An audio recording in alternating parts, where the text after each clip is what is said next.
खेड मुंबई गोवा महामार्गावर शनिवारी रात्री एक अत्यंत हृदयद्रावक घटना घडली. भरधाव वेगातील दुचाकीवरील ताबा सुटल्यानं झालेल्या भीषण अपघातात अद्वैत प्रवीण गीते या तरुण मुलाचा जागीच मृत्यू झालाय. अद्वैत हा आपल्या मित्रांसोबत जेवणासाठी जात असताना काळाचा घाला आला, ज्यामुळे गीते कुटुंबावर दुःखाचे डोंगर कोसळले. अद्वैत गीते हा शनिवारी रात्री 11च्या सुमारास आपल्या एका मित्रासह दुचाकीवरून मुंबई गोवा महामार्गावरून कळंबणीच्या दिशेनं जात होता. भरणे शिंदेवाडी परिसरात आल्यावर अचानक दुचाकीवरील ताबा सुटला आणि गाडी महामार्गावर जोरात घसरली. दुचाकीवरून फेकले गेलेला अद्वैत रस्त्याच्या मधोमध असलेल्या दुभाजकावर जाऊन आदळला. त्याच्या डोक्याला गंभीर दुखापत झाल्यानं त्याचा जागीच मृत्यू झालाय. अद्वैत हा नवभारत हायस्कूलचे शिक्षक प्रवीण गीते यांचा मुलगा होता. त्यांचं मूळ गाव खेड तालुक्यातील तिसंगी आहे. अद्वैत हा आपल्या मित्रांसोबत रात्रीच्या जेवणासाठी कळंबणीला जात असताना हा अपघात झाला.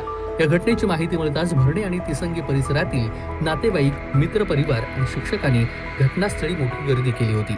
या अपघातात दुचाकीवर मागे बसलेला अद्वैतचा मित्रही गंभीर जखमी झालाय. त्याला तात्काळ कळंबणी येथील उपजिल्हा रुग्णालयामध्ये दाखल करण्यात आलं असून त्याच्यावर उपचार सुरू आहेत. या प्रकरणी खेड पोलीस ठाण्यात अपघाताची नोंद करण्याची प्रक्रिया रात्री उशिरापर्यंत सुरू होती. एकुलता एक मुलाचा अशा प्रकारे अपघातात मृत्यू झाल्यानं परिसरात मोठी हळहळ व्यक्त केली जाते. महामार्गावर रात्रीच्या वेळी वेगावर नियंत्रण न राहिल्यानं पुन्हा एकदा एक मोठा अपघात झालेला आहे आणि या अपघातामध्ये एका उमद्या तरुणाचा बळी गेलाय. कोकण कट्टा न्यूज, खेड, रत्नागिरी.